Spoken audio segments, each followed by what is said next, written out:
What's the word, YouTube, man? It's your boy MGM, man. I'm back with another crazy reaction video. Today we have classmates realize they were trapped with a mass killer. That sounds scary as hell. I ain't even gonna lie to you. Imagine being in a classroom not even knowing that this little quiet kid over here got big plans ahead for the future for all of us. Before we get into this video, man, make sure y'all smash that like button, drop a comment down below, let me know you're here, say hey yo, and if you like the content, go ahead and hit that subscribe button. If not, I won't be mad. Let's get into the clip, gang. Black cowboy hat, black jeans, a black shirt, a black coat. It's like I pictured myself doing it or something and never really pictured myself doing anything else. She was screaming, "Why did you shoot me? My arm, I can't feel my arm." He called us by name, set us in the back 2 rows, and to do what he asked, and nobody else would get shot. I was going to be the hostage and come over, I'm going to put the gun in your mouth. There was a guy in the first row, and he got up and was holding his chest and walked clear across the room and finally fell. In Moses Lake, Washington, on February 2nd, 1996, a 14-year-old student barged into his classroom fully armed, opening fire on his teacher and several students before holding his remaining classmates hostage. In the aftermath, the shooter's eerie resemblance to a fictional killer sparked a chilling question. Was this a calculated act of revenge, or a twisted attempt to bring a deadly fantasy to life? It didn't seem like he had any real reason of doing this besides just to do something. He kept saying this is a lot better than algebra. The following report is based on official police records, and the footage has never been seen before until now. On the afternoon of February 2nd, 1996, detectives with the Moses Lake Police Department arrive at Frontier Junior High School, where a vicious attack played out just a few hours earlier in Mrs. Kyrus's algebra class. Frontier Junior High. I'm standing at the southwest corner of the building next to the cafeteria. I will be walking towards the door of the building, the cafeteria area, and down the center hallway towards room 15. This is room number 15. The area where the incident took place. Still reeling from a tragedy that would claim multiple lives, 2 survivors of the harrowing ordeal begin to share their accounts of what happened inside the classroom. Could you tell me what period it was? It was 5th period, but our schedules were messed up, so it wasn't a normal 5th period time. Because of the bad winter we're having here? Yeah, because it's a 2-hour delay. Okay, and what's the first thing that you noticed? Just the loud shots is what got my attention because I was trying to do my algebra, and the loud shots, my ears were ringing. And I turned my head and I looked towards the direction of the shots, or the loud noises, and I realized then that they were shots and that people were hurt because there were people, it just scattered, and they were holding their chests and there was blood. Okay, it was pretty panicky in there? Yes. Okay. When that happened from a person that was in the class, or that it entered from the outside? They entered from the outside. Did he say anything when he was shooting? Not while he was shooting. Okay, but later I take it he must have said some He things. was yelling, "Get down." The shooter would later be identified as 14-year-old Barry Lukaitis. Although most teachers acknowledged that he was somewhat asocial, they described him as highly intelligent, a model student, and a pleasure to have in class. The warning signs they missed would only come in hindsight. John Lane, a PE teacher, explains what happened next after the first shots rang out. I was teaching at room number 13, which is the room right next to the cafeteria. I heard some loud explosions, was unable to determine what they were. I left my classroom at that time, went out in the hall, and tried to investigate. When you first heard them, I mean, how many did it sound like? There were several. I had 3 or 4, I guess. Again, I was so unaware, and I thought I didn't know what had exploded to cause that. I didn't suspect a gun, of course. As I was walking down the hallway, I heard some screaming, some kids screaming. I didn't know what had happened. I saw the door was closed. As I got there, I pushed open the door and saw the kids in various states on the floor. There were some in the desks. And as soon as I walked in the door, I noticed directly to my right in the corner someone standing there, very erect, and I detected a gun right away. As soon as I hit the deck and slid around there, I saw Mrs. Kyrus lying up against the front of the room and very ashen gray. Apparently, she looked dead to me at that time. The classroom's teacher, 49-year-old Leona Lee Kyrus, still grasped a marker and eraser in each hand as she lay unmoving on the floor. Several students were also shot, but Mr. Lane had yet to realize how many or how badly they were injured when he dove behind the teacher's desk for cover. What was he doing at that time? He was standing there with the gun, and like I say, I didn't take too long to look at him. I just noticed that there was a gun and there was someone standing there. He was dressed in dark colors. He was wearing a black cowboy hat, black jeans, a black shirt, a black coat. It was a real long duster coat, black boots. Dressed all in black? Yes. A witness would later describe seeing Barry as he walked toward the school earlier that morning, his black attire a sharp contrast to the white snow. He described him as a tin soldier, walking with stiff legs and keeping his arms tight to his body. Just 3 days before the attack, his mother was with him as he purchased the long trench coat that would later conceal the guns he carried. Could you see him with a gun? Yes. Okay. And realizing that, and maybe I'm wrong here, that you're probably not real familiar with guns, was this a long firearm? Was this a short firearm? It was a rifle. I've been hunting. Okay. Then, and I apologize for that. Didn't mean to insult your intelligence. That's great. It was a rifle. Yes. How many times did he shoot? Do you know? Mrs. Carter, he shot Mrs. Carter's once. One time. He shot as many times as he hit. If I felt like he had shot before, he's handled a gun before. Barry entered the classroom that day fully armed with his father's guns, a lever-action rifle and 2 holstered handguns, including a revolver and semi-automatic pistol. These are the 2 holsters and the boots taken from the suspect. The shells in the gun belt by the desk. One student later compared his holsters to those worn by the protagonist in the film Natural Born Killers. Witnesses claimed it was one of Barry's favorite movies, with one recalling him saying it would be fun to go on a killing spree and get away with it, just like the characters in the movie. This unsettling connection to fictional killers would only deepen as investigators uncovered more details in the wake of the tragedy. The guns laying on the desk. He came in there The just like first one appears to be a one of the large cowboys caliber from the Wild Wild revolver. West. Shit. Actually, a large revolver, unknown caliber at this point. 4 days before the shooting, classmates recalled Barry asking if he could buy shotgun shells. When asked why, he eerily replied they would find out later. He told another classmate the shells were needed to kill 15 to 20 objects the size of a dog. He also questioned the power of a rifle compared to a shotgun. 30-30 with a wire around the chamber. Okay, can you show me the side of that, bro? Is there a insignia on that? There it is. It's a Winchester Model 94. Yeah, just... As Barry's classmate continued to recount her terror, she explained that Barry was no longer shooting, but still held the rifle in hand as Mr. Lane began talking to him. He was asking, why did you do this and what does he want and does he want to talk about it, and for him to put the gun down and, just trying to persuade him that this was not the right thing to do. Where were you? Were you on the floor? Yes. Okay. And there must have, was there other people on the floor at that time? Everyone was on the floor. Okay. There was a guy in the first row, and he got up and was holding his chest and walked clear across the room and finally fell. Could you see the suspect or Mr. Lane? Yes, I was behind a chair, and there's slits in the chair, and from where I was sitting, I could see his face. He kept looking at him. The suspect did? Okay. What was the suspect saying to Mr. Lane or to the rest of the class, if you know? To be quiet and to do what he asked, and nobody else would get shot.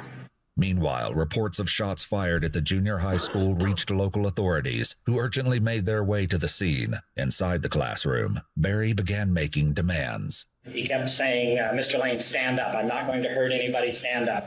I'm not going to shoot anybody else. He did say at one time, if you don't stand up, I'm going to shoot somebody, though. He did say that. Was that directed at you? Yes, he said if I wouldn't stand up, he was going to shoot one of the students. He said that one time. Okay. Did you in fact stand up? I kept telling him I was too afraid to stand up, and I just couldn't do it. I just wasn't able to. And during one time when I was laying down, the gun did go off one time, and he said, oh, that's an accident.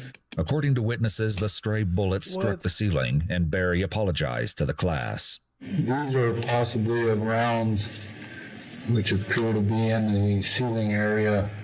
Teachers and students would recall a change in Barry in the months preceding the attack. He became more withdrawn, unfriendly, and had notable changes in his handwriting. One teacher said it seemed as though something was bothering him. Many of Barry's drawings and poems took on dark themes of murder and death.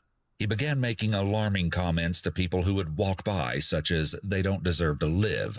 Just 2 weeks before the shooting, a student overheard Barry say he would kill someone if they deserved it. Whether Barry deliberately chose his victims remained to be seen, but soon, in the interrogation room, he would provide his own answer to this haunting question. For now, Mr. Lane continued his account of what happened next. I finally felt that I had to stand up and make something happen. He kept reassuring me that he wasn't going to shoot anybody, and wasn't going to shoot me, and it wasn't going to hurt anybody. What did he want at that point? I didn't. He said several times that he was going to explain later on why he was there and why he did what he did, but he didn't explain why he had done what he had done. As soon as I got up, we tried to get him to lay the gun down. He wouldn't do that, and at that time, I tried to direct his attention and my attention to the kids that were injured and kind of surveying the scene. There was one student that was down, apparently dead. There was another student who kept saying that they were hurt. I'm going to pass out. I'm going to faint. The girl, she was hurt. She was screaming, "Why did you shoot me? My arm, I can't feel my arm." And she said, "Can I go? You let me go get an ambulance." And he let her go. And there was another girl. She had diabetes or something. She had some kind of illness. He let her go. As an officer finally arrived, he passed the shooting victim in the hallway, later identified as 13-year-old Natalie Hintz, telling her to run to the office where an ambulance would meet her. The girl who claimed to be struggling with diabetic issues came out next, and he urged her to get behind him. Mr. Kyrus, the school principal, attempted to enter his wife's classroom, but was stopped as the officer explained he would only endanger the lives of the students inside. The officer called for more backup as the hostage situation inside the classroom grew more dire. Did you remove? And the reason I'm asking, John, is that the breezeway there's an amount of blood that's outside the classroom. You helped the female with the hurt arm, and another person who apparently was not shot but had some diabetic problems was allowed to leave. Anybody else? And there's one other, and this is the student who, and I don't know who it was laying over in the far corner of the room away from Barry, having real difficulty breathing.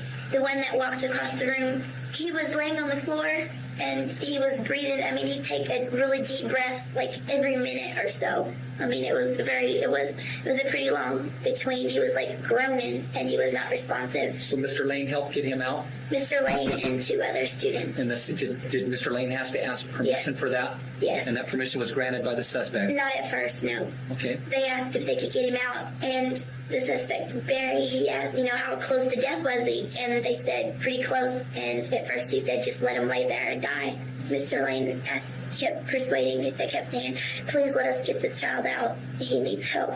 And then he finally let him go. I went back there and he was laying in quite a pool of blood.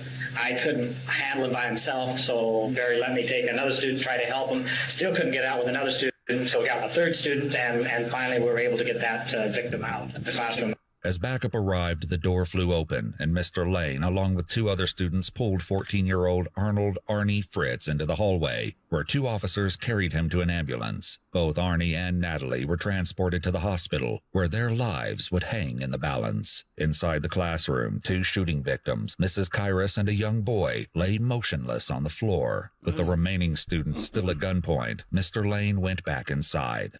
What is the suspect doing at this point? Just standing in the corner, and what he said he was going to do, he was going to try to organize the room and get things done his way, and I guess let things progress kind of. And at that time, this time of the incident, one of the police officers started hollering at him and called him by name and tried to get Barry to talk to him. And the basic response from Barry was, I'll talk to you in 10 minutes after I've organized things, and then I'll let you know what's going on. What was he organizing, John? Well, what he did, he had some of the kids move to the back of the classroom and sit in chairs in the back of the classroom. We were all scattered around the room, and he called us by name and set us in the back 2 rows, going long ways across the back of the classroom. One student would later tell investigators it seemed as though Barry was setting up a shooting gallery. As he continued calling their names, the police attempted to call Barry from the classroom phone. In response, he held it above his head and smashed it on the ground. With the phone broken, they tried other methods to reach Barry, but this only seemed to aggravate him further. How were they communicating with him? Just yelling? Yelling. Was the door closed at this time? The door was closed. In fact, it was slightly open, and he said to close the door. He didn't want it open. He also said, "You're pissing me off. I'm going to get this taken care of," something like that. They were yelling his name, Barry, and Barry was yelling back, and he kept saying that if they didn't quit yelling, he was going to start shooting us again because they were making him mad. He kept saying this is a lot better than algebra and stuff like that. What Barry demanded next was nothing short of horrifying, sending the encounter spiraling toward a tense climax. Barry got a large Ziploc bag out of his pocket and a rubber band and put the bag over his gun and put the rubber band around it and told Mr. Lane to put the end of the barrel into his mouth because he needed somehow to get out. And at that time he said, "Now we're going to take care of the hostage." And he said, "Mr. Lane, you're going to be the hostage." Did in fact you go over to him when he said that? I started to come to him, but again, earlier he had said, "Don't get too close," and so I wanted to maintain my distance because I didn't want to panic him. Sure. And then when he said I was going to be a hostage, and I came up to him a little bit, I was probably 3 to 4 feet away from him, and I said, "Barry, I don't want to do this. I'm too afraid." I didn't want to do it. Sure. What did he do then, John? Well, I guess that's when it came to conclusion. I felt that I had to do something. Mr. Lane stood up and walked over towards him, got kind of close, and Barry kept saying, back up.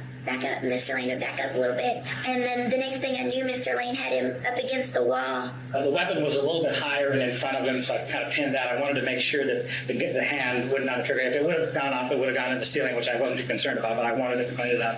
I wanted it away from the kids, and I thought I could.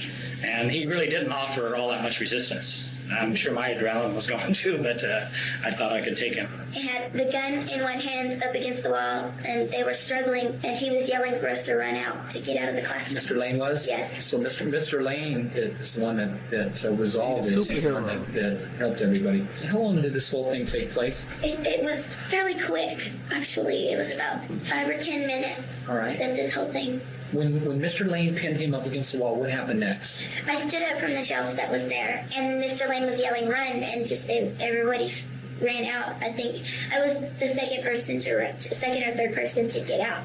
Students began pouring out of the classroom, and 4 officers rushed inside to witness the struggle between Mr. Lane and Barry over possession of the rifle. They quickly jumped in to help, disarming the suspect. With Barry finally in custody, they would soon be able to question the killer himself. As he was taken away, one officer raced to aid Mrs. Kyrus and the other fallen student, but he noted in his report that it was clear any efforts to resuscitate them would be useless. Before they turned to Barry, Mr. Lane and the young classmate shared their final thoughts.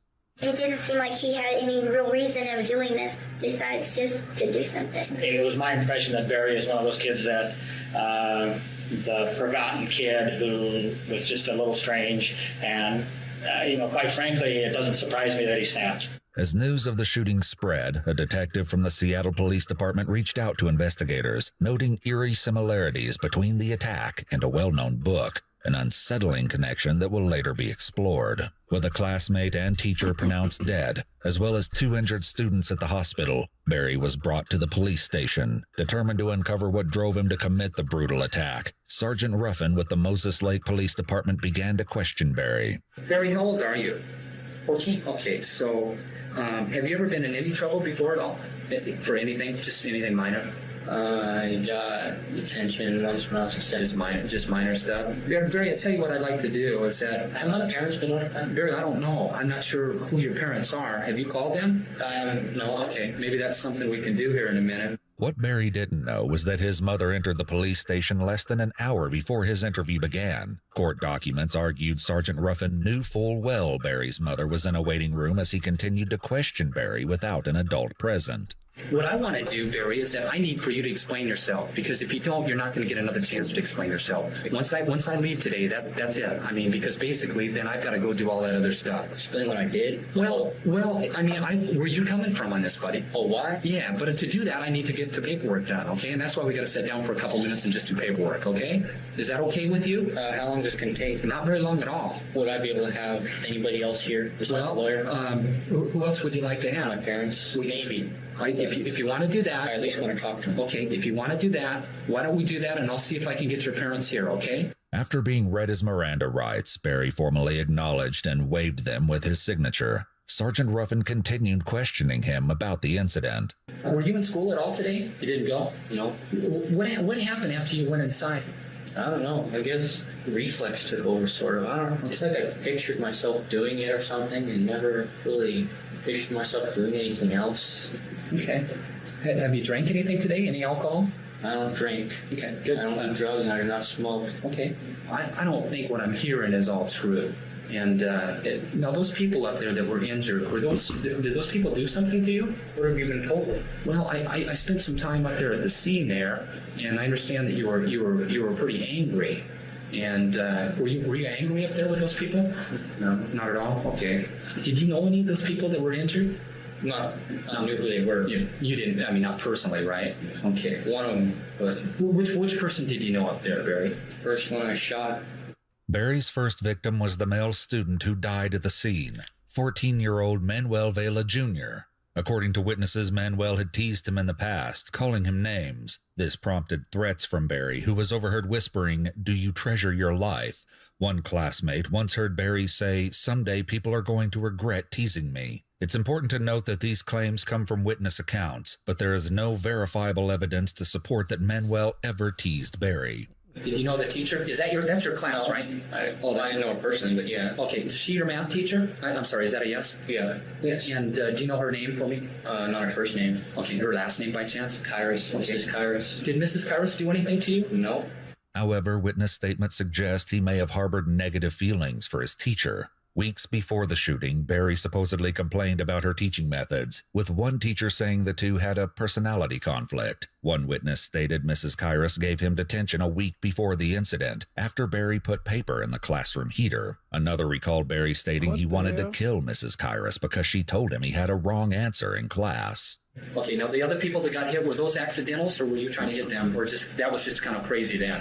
That was kind of crazy. It might have been deliberate. So the only two deliberate ones I believe it was deliberate. The only two positively deliberate ones would be The only positive deliberate one.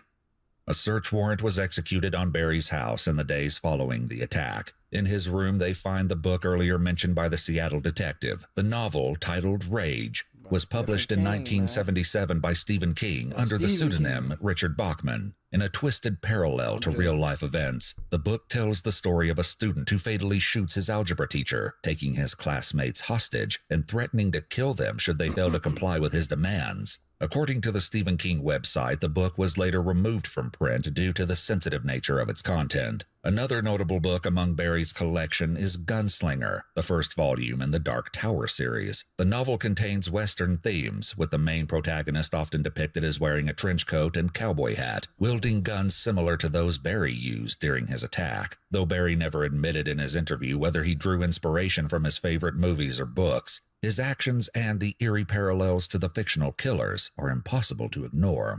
I need to ask. Okay, what am I going to do after I'm out of here? Are they going to go back to the cell or what? Or they need to ask me some more questions? Well, I think if you and I can clear this up, I mean, why, is there somebody in particular you wanted to do or somebody you want to talk to? Well, I would kind of at least let my parents know what's going on, Okay. but I don't know if I want them here. Sure. And I give you my promise on the deal here. If you want your parents here right now, I will get your parents. Yeah, I know, Okay. but I don't. All right. At this point in the interview, Sergeant Ruffin was interrupted by another officer and briefly left the room. When he returned, he had news to share with Barry. Barry, we have a little technicality here. Here's what this is that your mom apparently, and I haven't seen your mom, I don't even know if your mom's here, but apparently she called a lawyer, and the lawyer called down here, and the lawyer said that he wants me to stop talking to you. What are your feelings about that? Well, I think it should be my business, but of course it's my mother. Okay, all right. So what I'm going to do is, out of honor, I guess, for your mother and also the lawyer at this time, I'm going to stop the statement. With that, the interview reached an end. An autopsy report would later determine that 49-year-old Leona Lee Kairos and 14-year-old Manuel Vela Jr. each died from single gunshot wounds. Dang. As for the two victims who went to the hospital following the attack, 14-year-old Arnold Arnie Fritz died shortly after his arrival. 13-year-old Natalie Hintz ultimately survived after undergoing extensive surgery and nearly losing her arm. Barry was arrested and booked into the Grant County Youth Center. A motion was filed for a psychological evaluation to determine whether or not mental illness played a factor in the attack. It would later be revealed that during the winter months when Barry became noticeably withdrawn, his parents were experiencing marital issues, with his mother filing for divorce just 1 month before the attack. While multiple doctors agreed that Barry was experiencing depression, there was disagreement as to the extent. Barry's lawyers later filed a motion to suppress the statements made to Sergeant Ruffin during his interrogation, arguing that the sergeant had violated his rights. However, the trial court denied the motion, ruling that Washington law does not require parental consent when a juvenile waives their rights.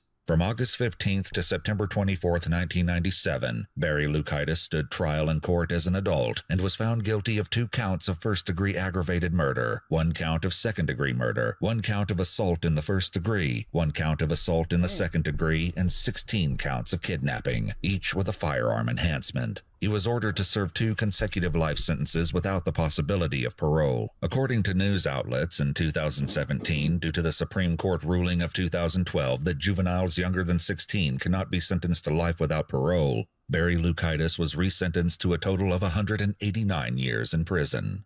We attempted to verify this information with the Grant County Court, and they were unsuccessful in locating his records. Bro, that's crazy. She was wearing a black cowboy hat. That's crazy. He took a theme from a book, from a Stephen King book. It's a fact. The Midwestern, the cowboy theme, the boots he was wearing, all of that stuff, even the weapons that were used were all included in that book. That was premeditated. He thought about that. And he lying. He lying about some stuff. He thought about that, man, for a fact. Because you just don't go from being cool to, oh, I'm finna walk up. I'm not going to school, but I'm going to walk in late, dressed up like a damn cowboy and all black. No, you thought about that, bro. You had a whole thing, like, you had a whole outfit specifically for that reason. Rest in peace. Even though that happened over 28 years ago. Happened like in 1996, 1997. Still, rest in peace those that lost their life. And I do believe he was bullied. I'm not going to lie. I believed he was bullied. So, parents, it's important that you make sure that your kids are decent human beings growing up, because it be a lot of these bullies that cause these other kids to crash out. But hey, drop a like, drop a comment down below. Let me know how you feel about this video, man. If you want to see more, subscribe.